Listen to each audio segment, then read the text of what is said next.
வானத்தையே கிழிச்சு எக்கச்சக்கமான டவர்ஸ் நம்ம உலகத்துக்கு வந்துச்சு. அந்த டவர் பேர் தான் டவர் ஆஃப் மேலவன்ட். அதுலேருந்து எக்கச்சக்கமான கொடிய அரக்கர்கள் அதுலேருந்து வெளியே வந்தாங்க. வெளியே வந்து இந்த உலகத்தை டாமினேட் பண்ணாங்க. மனிதர்கள் அவங்களோட நம்பிக்கையை விட்டாங்க. இந்த ஹியூமன் ரேஸே ஒரு கட்டத்தில் அழியிற ஸ்டேஜுக்கு வந்துருச்சு. ஆனால் அப்போதான் the first generation of the awakeners தோன்றுனாங்க. அவங்க பேர் தான் த ஃபவுண்டர்ஸ். அவங்க என்ன பண்ணாங்கன்னா இந்த மான்ஸ்டர்ஸ் எல்லாத்தையும் அடக்கி அழிச்சாங்க. அப்போ அவங்கள மறக்கக்கூடாதுன்னு சொல்லி ஒரு மெமோரியல் கட்டினாங்க. அந்த மெமோரியல் பேர் தான் த மியூசியம் ஆஃப் ஃபவுண்டர்ஸ். ஒரு செஞ்சுரிக்கு பிறகு அந்த மியூசியத்தை காமிக்கிறாங்க. ஏன்னா அந்த மியூசியம் யாரும் மெயின்டைன் பண்ணாமல் ரொம்ப பாசி பிடிச்சி கிடக்குது. என் பேர் தான் கனகி மீனோட்டோ. எனக்கு இந்த லெஜண்ட்ஸோட கதையை ரொம்ப பிடிக்கும். நான் எப்போயுமே அவங்க கதையை என் லைப்ரரியில் உட்காந்து டெய்லியும் கேட்பேன். இதில் பார்த்தீங்கன்னா ஒரு ஸ்வாட்ஸ்மேன் இருக்காங்க. அவங்க ஒரு ஸ்விங்லே 10,000 சோல்ஜர்ஸை வெளுத்துனாங்க. அது வெறும் ஒரு மரத்தோட கிளையை வச்சு. அதே மாதிரி ஒரு மெஜிஷியன் எந்த சாண்டிங் இல்லாமல் மேஜிக் பண்ணுவாங்க. அது மட்டும் இல்லை, இந்த லெஜண்ட்ஸ் என்ன தான் கட்டுக்கதையாக இருந்தாலும் இது கண்டிப்பாக உண்மை நான் நம்புகிறேன். என் கையில் இந்த கிறிஸ்ட் இருக்குது. இது மேலே ஆணையாக சொல்கிறேன், நான் கண்டிப்பாக இந்த ஃபவுண்டர்ஸ் லிஸ்ட்டில் என் பேரையும் இடம் பிடிக்க வைப்பேன். ஓகே பசங்களா, இன்றைக்கி என்ன நாள் தெரியுமா? உங்கள் கிராஜுவேஷன் நாள். எல்லோரும் பாஸ் ஆகிட்டீங்க, ஏ ஊரே அப்படின்னு இருக்கும்போது கனகி மட்டும் ஃபெயில் ஆகிட்டான். இதை பார்த்தோன்னே கனகி ரொம்ப கஷ்டப்பட்டுக்கிட்டு இருக்கான். சென்பாய், நாங்கள் கிராஜுவேஷன் போகிறோம், பாய் பாய். அட்லீஸ்ட் இங்கே இருக்க குப்பையாவாச்சும் க்ளீன் பண்ண, அதுக்கு தான் நீ லாய்க்கு. என்ன சரியா புரிஞ்சிச்சா? அப்போ தான் போர்டை காமிக்கிறாங்க. கனகி மட்டும் ஃபெயில் ஆகிருக்கான். பொதுவாக ஒரு அண்டர் எக்ஸாம் எழுதுறதுக்கு 3 வாய்ப்புகள் இருக்குது. அதில் பார்த்தோம்னா நம்ம கனகி 3 தடவையும் வந்து ஃபெயில் ஆகிட்டான். இதனால் அவனால் ஹண்டரே ஆக முடியாது. அதனால் கனகி ரொம்ப கஷ்டப்படுறான்.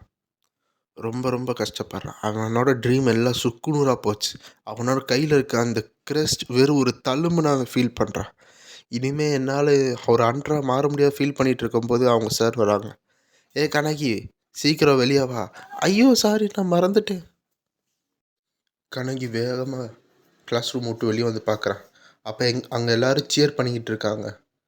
என்னதுன்னு அங்கே பார்த்தா அங்கே ஒருத்தர் வராரு.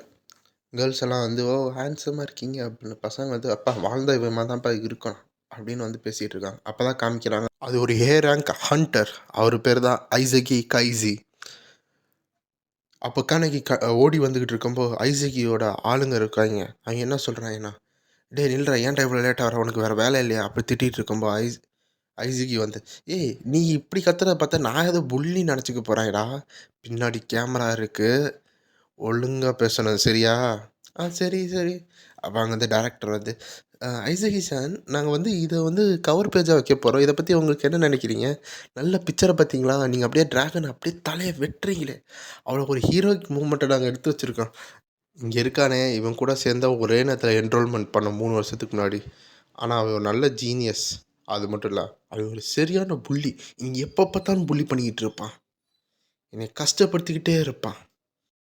ஆனால் ஆனால் ஆனால் என்னால் நம்பவே முடியல. இந்த ஒரு நாள் ஃபுல்லாக நான் அவன் டாக்குமெண்ட்ரிக்காக நான் இங்கே நிற்கணுமா? நானும் அவனும் ஒன்றா தான் படித்தோம். அவன் பேர் சார், அவன் பேர் கனகி மீனாட்டம்.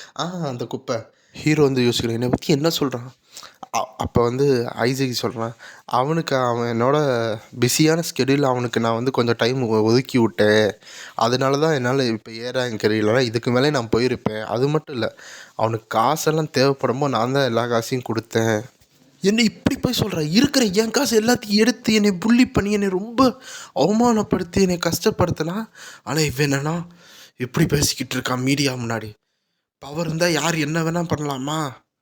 அது மட்டும் இல்லை, எல்லாத்தையும் அப்படி பர்ஃபெக்டாக சொல்கிற, ஏதோ வந்து உண்மையை எல்லாத்தையும் நடந்த மாதிரி ஆப்போசிட்டாக சொல்லிக்கிட்டு இருக்கான் அந்த நாய்.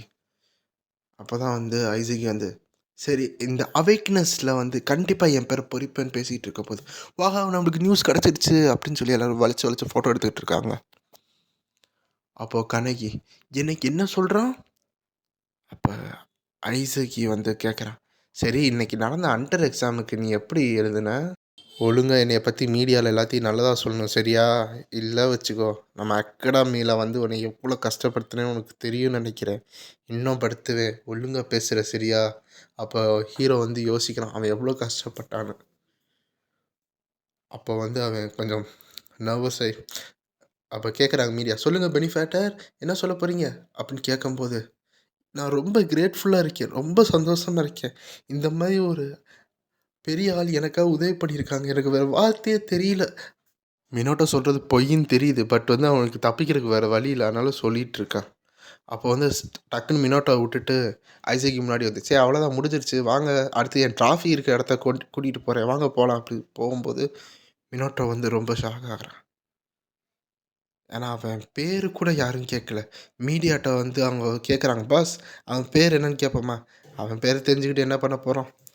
அப்படின்னு சொல்லும்போது அவன் ரொம்ப கஷ்டப்படுறான். ஏன்னா அவன் பேர் இந்த ஹிஸ்ட்ரியில பொறிக்கணும்னு நெனச்சான். ஆனா வந்து அவன் பேர கூட எவனும் கேட்கல. அவ்வளோ ஆத்திரமாயிட்டு இருக்கான். அப்போ வந்து சொல்றான், "என் பேரு என் பேருன்னு" சொல்லிட்டு இருக்கும்போது திடீர்னு எவனோ ஒருத்தன் "கனகி" அப்படின்னு கத்துறாங்க. "யார்றா அது என்னைய கூப்பிடுறது?" அப்படின்னு சொல்லி கண்ணகி பின்னாடி பார்க்குறான். அப்பதான் அங்க ஐசக்கையும் அவன் ஆளுங்களும் வராங்க. "ஆ ஏன் என்ன எதுக்கு இங்க வரீங்க?" அப்படின்னு கேட்கும்போது, "அது ஒண்ணும் இல்ல. உனக்கு நீ எக்ஸாம் ஃபெயில் ஆயிட்டன்னு தெரியும். ரீ எக்ஸாம் பண்றியா?" அப்படின்னு கேட்குறான் ஐசக்கி. அப்ப நம்ம மினோட்டோக்கு ரீ எக்ஸாமா? Re exam? அப்ப ரீ எக்ஸாம் பண்ணா நான் திரும்பி 100 ஆகுறதுக்கு ஒரு வாய்ப்பு இருக்கு. அப்படி அவன் மனசுல போட்டு கேட்டுக்கிட்டு இருக்கான். ஆமா, ரீ எக்ஸாம் எழுதுறியா? ஆனா நீ அதுக்காக எனக்கு ஒண்ணு பண்ணணுமே. சாயங்காலம் என்ன பண்ணு, அந்த மியூசியத்துக்குள்ள வா சரியா? நீ அங்க வந்தன்னா நான் உனக்காக ரீ எக்ஸாம் ஏற்பாடு பண்றேன். வரணும். நான் வருவேன்ல. அப்படின்னு ஐசக்கி கொஞ்சம் மிரட்டிட்டு போறான். ஆனா இத பத்தி தெரியாத மினாட்டோ, அவனுக்கு வந்து ரீ எக்ஸாம் தான் இருக்கு. அவன் ரீ எக்ஸாம் தரான். பரவால்ல. என்னை இவ்வளோ கஷ்டப்படுத்தியிருக்கான். அட்லீஸ்ட் வந்து எனக்கு இவ்வளோ உதவி பண்றாரு. கண்டிப்பா இந்த ரீ எக்ஸாம்ல எப்படியாச்சும் நான் எழுதி பாஸ் ஆவேன். கண்டிப்பா ஆவேன். அப்படின்னு கொஞ்சம் சந்தோஷத்துல இருக்கான் மினாட்டோ. சாயங்காலம் ஆயிருச்சு. அப்போ அந்த இடத்துக்கு மியூசியத்துக்கிட்ட எல்லாரும் வந்துகிட்டு இருக்காங்க. பார்த்தா அந்த மியூசியத்துல நம்ம ஐசேக்கிய வந்து பேட்டி எடுத்துக்கிட்டு இருக்காங்க. நல்ல ஒரு ஸ்டில்ல வச்சு, இப்படி இருங்க, அப்படி இருங்க. சூப்பர். ஓகே. இன்னைக்கு நீங்க செஞ்சதுக்கு ரொம்ப நன்றி." அப்படின்னு டைரக்டர் சொல்றாங்க. "உங்க பிஸியான டைமுக்கு வந்து நீங்க இங்க வந்தீங்கல்ல, அதுக்கு ரொம்ப நன்றின்னு." சரி, சரி பரவால்ல." அப்படி ஐசேக்கி சொல்லிட்டு, அவங்க போறாங்களான்னு பார்த்துட்டு, ஐசேக்கி தனியா வந்து மியூசியத்துக்குள்ள போறான். ஆக்சுவலா வந்து அங்க யாரும் போக்கூடாது. அவங்க தடை செஞ்சு வச்சிருப்பாங்க. ஆனா வந்து இந்த மாரி பெரிய பெரிய ரேங்கர்ஸ்லாம் உள்ள போலாம். அப்போ உள்ள போய் பார்க்கும்போது அவனோட ஃப்ரெண்ட்ஸ் அங்க இருக்காங்க. ஐசக் கேட்குறான், "என்ன வேலை முடிஞ்சிருச்சா?" முடிஞ்சிருச்சு. இந்தா பார்த்தீங்களா, நாங்க வந்து இந்த இடத்துல வெற்றிகரமா ஒண்ணு தோண்டி எடுத்து பார்த்துருக்கோம். நீங்க அத பார்க்குறீங்களா?" "இந்தா வந்துட்டேன் பார்க்குறேன்." அப்ப திடீர்னு ஒரு சவுண்டு, "என்னடா பண்றீங்க?" பார்த்தா, "இது வெறும் ட்ரெஷர் ஹண்ட் தான்டா மினாட்டோ." அப்படின்னு சொல்லும்போது, மினாட்டோ மூச்சு வாங்கிட்டு இருக்கான். "ஏன்டா ஒரு கிரேவ்யார்ட்ல போய் நீங்க திருடுறீங்களாடா, திருட்டு பசங்களா? உங்களுக்கு கொஞ்சமாச்சும் சென்ஸ் இருக்காடா?" அப்படின்னு கேட்கும்போது, "ஆமா, இது கிரேவ்யார்டு தான்." அது மட்டும் இல்ல, "நீ என்ன இவ்ளோ துடிக்கிற?" அப்படின்னு கல்ல உடைக்கிறான். அப்போ சொல்றான், "ஏன்டா இது வெறும் ஒரு கல்லறை. இதுல இருக்கிறது அழுகி போன உடம்பும், கொஞ்சம் ஏதோ ட்ரெஷர் இருக்கு. அத எடுக்க வந்திருக்கியா? அதுக்கு என்ன நீ இவ்ளோ இதா இருக்க?" "என்ன அழுகி போன உடம்பா? அவங்கலாம் லெஜெண்ட்ஸு. அவங்கள பார்த்து எப்புட்றா உனக்கு இப்படி பேச வந்துச்சு?" ஏன்னா நம்ம எம்சியோட இன்ஸ்பிரேஷனே அந்த ஹீரோஸ தான். அவங்கள பத்தி இப்படி கேவலமா பேசுறான்ல, அது நம்ம எம்சிக்கு சுத்தமா பிடிக்கல. அந்த கோவத்துல அவன் என்ன பண்றான்னா, பவர் இருக்கோ இல்லையோ, உன்னை கண்டிப்பா அடிப்பேன்டான்னு சொல்லி வேகமா ஓடி வந்துகிட்டு இருக்கான். டாய்ன்னு. ஆனா ஐசக் ஈஸியா தப்பிச்சு வயித்துல ஒரு பஞ்ச் குடுக்குறான். இதனால நம்ம ஹீரோ வாயிலேருந்து ரத்தமா கக்குறான். அப்ப இசாகி சொல்றான், "எவ்வளோ தைரியம் இருந்தா ஒரு பூச்சி என்னை அடிக்க வர." அப்போ நம்ம ஹீரோ யோசிக்கிறான், "என்ன நான் செத்துக்கிட்டு இருக்கேனா?" அப்படின்னு வினோட்ட யோசிச்சுட்டு இருக்கும்போது அங்கேருந்து, "எய்சகி-சான், இங்கே பாருங்க நாங்கள் ஒன்று கண்டுபிடிச்சிருக்கோம்." அப்படின்னு அவன் அடியாள் சொல்கிறான். அது என்னன்னு பார்த்தா எக்கச்சக்கமான ஜுவல்ஸ் இருக்குது அந்த பேக்கில். மினோட்டோனால பார்க்க தான் முடியுது, அவனால் எதுவும் பண்ண முடியல. அப்போ அவன் பார்க்குறான், ஐசகி இந்த ஒரு பால் வச்சு நம்ம லைஃப் டைமை செட்டில் ஆயிடுவோம், அவ்வளோ ஆறாக இதுலேருந்து வந்து. டேய் உன்னைய மாதிரி ஒரு குப்பையை தான் தேடிட்டு இருந்தோம், என்ன அருமையாக ஏமாந்து போயிருக்க, ரீ எக்ஸாம்னு ஒரு வார்த்தையை சொன்னால் வந்துருவியே. அது மட்டும் இல்லை, எப்பிட்றா நீ உன்னோட வாழ்க்கை ஃபுல்லாக அந்த லைப்ரரியில் உட்காந்து கஷ்டப்பட்டு படிக்கிறதால பார்த்தாவே சிரிப்பாக வருது. என்ன ஒரு சரியான குப்பை. நாளைக்கு நியூஸ் இதாண்டா, ஒரு அன்ட்ரா இருந்தவன் மியூசியத்தில் எல்லாத்தையும் திருடி இருக்கான், அதனால நான் அவனை சாவடிச்சிட்டேன். என்ன ஒரு பெரிய செய்தி பற்றியா. நாளைக்கு நியூஸ் இதான், போலீஸ் வந்து பார்ப்பாங்க யார் திருடினாங்கன்னு. கடைசியாக நான் கண்டுபிடிச்சி நான் பேர் வாங்க போகிறேன். எனக்கா நீ செத்துப்போ, உன் பேர் என்ன, அது முக்கியம் இல்லை. அப்போ மினோட்டோ நினச்சிக்கிட்டு இருக்கான், டேய் உன்னைய விட்ட மாட்டேன்டா. அப்போ அந்த கிளிஃப்ல இருந்து நம்ம மினோட்டோ கீழே விழுந்துக்கிட்டு இருக்கான். குட் பை பேர் தெரியாதவனை அப்படின்னு ஐசகி சொல்லி அவன் போயிட்டுருக்கான். அப்போ மினோட்டோ தண்ணியில் விழுந்து, இதுதான் என் சாவா, இப்படி தான் நான் சாவேனா, எனக்கு இது பிடிக்கல, இப்போ இதுதான் இவ்வளோதான் என் வாழ்க்கையா அப்படின்னு அவன் யோசிச்சுக்கிட்டு இருக்கும்போது அவனை சுற்றி எக்கச்சக்கமான ஆரா ஃபார்ம் ஆகி அதுலேருந்து எக்கச்சக்க உருவம் வந்திருக்கு. அந்த உருவம் பார்த்தா அவங்க தான் வந்து இந்த மெமோரியிலேருந்து பல ஹீரோஸ். ஸோ அவங்க எல்லோரும் என்ன கேட்குறாங்கன்னா, நீ எங்கேருந்து ஒரு ஆளை நீ வெசலாக எடுத்துக்கலாம், அதாவது ஹீரோ அந்த பல ஹீரோவோட பவர் வந்து மினோட்டோ உடம்புக்குள்ளே வந்துடும். ஸோ வந்து கேட்குறாங்க, இந்த லைட்டில் நீ யாரை சூஸ் பண்ண போகிற, யாரை சூஸ் பண்ண போகிறன்னு எக்கச்சக்க பேர் கேட்குறாங்க. அப்போ மினோட்டோ என்ன சொல்கிறேன்னா, எனக்கு அதுக்கு முன்னாடி அதில் யார் யார் இருக்காங்கன்னா, மெஜிஷியன், ஸ்வாட்ஸ்மேன், அல்கெமிஸ்ட், அந்த மாதிரி எக்கச்சக்க பேர் இருக்காங்க. ஸோ மினோட்டோட சாய்ஸ் என்னவாக இருக்கும்? அதுக்கு முன்னாடி கமெண்ட் பண்ணுங்கள் உங்களுக்கு தெரிஞ்சிச்சுன்னா. இப்போ மினோட்டோ கேட்குறான், எனக்கு எல்லாமே வேணும், இங்கே இருக்க எல்லா பவரும் எனக்கு வேணும் அப்படின்னு மினோட்டோ கத்தி பேசுகிறான். அப்போ மற்ற அந்த சூஸ் பண்ண வேண்டிய ஹீரோஸ் இருப்பாங்களே, என்ன இவன் இப்படி க்ரீடியாக இருக்கான் அப்படின்னு யோசிச்சுக்கிட்டு இருக்காங்க. எனக்கு நீங்கள் எல்லாரும் உங்கள் பவரை கொடுங்க அப்படின்னு. ஆனால் அது இம்பாசிபிள் அப்படின்னு ஹீரோஸ் பேசிக்கிட்டு இருக்கும்போது, வாயை மூடுங்க, எல்லாரும் எனக்குள்ளே வாங்க அப்படின்னு மினோட்டோ கத்துறான். அதனால் வந்து அங்கே இருக்கிற எல்லா ஹீரோஸும் நம்ம ஹீரோவோட உடம்புக்குள்ளே போய்கிட்டு இருக்காங்க. ஆக்சுவலாக ஒரு வெசல் வந்து ஓரளவு தான் தாக்கு பிடிக்க முடியும், ஆனால் எல்லோரும் போனால் அந்த வெசல் உடஞ்சிரும். ஆனால் அவங்களோட பர்மிஷனே இல்லாமல் மினோட்டோ எல்லாத்தையும் ஃபோர்ஸ்ஃபுல்லாக இழுத்துக்கிட்டு இருக்கான். கடைசியாக ஒரு ஃபார்மேஷன் ஃபார்ம் ஆகி எல்லாமே மினோட்டோ உடம்புக்குள்ளே போயிட்டாங்க. இங்கிட்ட பார்த்தா ஐசகி போயிட்டு இருக்கும்போது திடீர்னு தண்ணி சவுண்டு, என்னடா அது அப்படின்னு ஐசகி திரும்பி பார்த்தா அங்கேருந்து வரான் நம்ம கனகி மினோட்டோ. அப்போது அந்த கிளிஃபில் வந்து நம்ம மினோட்டோ இறங்குறான். இதை மற்ற 3 பேரும் பார்த்துக்கிட்டு இருக்காங்க. மினோட்டோ அப்படியே ஒரு கோல்டு ஐயோட அவங்கள பார்த்துக்கிட்டு இருக்கான்.